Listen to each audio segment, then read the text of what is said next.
बारिश बड़े जोर की हो रही है। मेरे बेचारे कबूतर जड़े ना भेजते सन नहीं तो डाले ऐसी, लेकिन ना इतों भी चाहता है, समझ नहीं आ रही इतों चाहता है।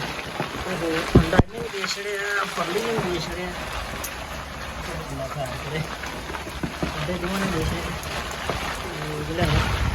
चोण वाला काम बड़ा खराब है, पानी में आ गया बड़ा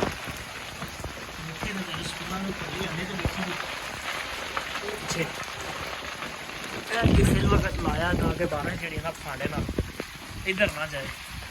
हम सुबह ना ये मौनसून पा देना सही तरह सही सिस्टम करने बड़ी माड़ी गल भेज रहे हैं। बहरहाल भेजन तो कुछ जड़े ना वो बचे ने तो बारिश 2 दिन हो गए हैं गुजरात में बारिश बड़ी बाहर जाने बंदा इन्ना पानी पीता बहुत ज़्यादा घर जरा ना थोड़ा बड़ा चिल कर रहे हैं। अल्लाह खैर करे। इधर जरा भी पानी जाता सी अंदर अज तो ठंड पैंदी सी ना इत्थे तो पहले लाई सी ना इत्थे गया जरा ना इंज करके खिलार छड़ा ताकि पानी अंदर आ जाए। हुण पानी जरा ना स्लिप हो गया तो उत्तों अंदरों इधर ही आ जाता अंदर नहीं जा रहा।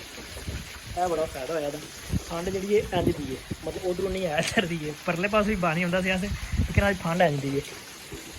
होए होए बड़ी चस आ रही बारिश नहान दी, मौसम बड़ा सोहना है। हाय बस हम बेचारे मेरे कबूतर जड़े ना ये ना कोई जरा अपना अल्लाह खैर करे।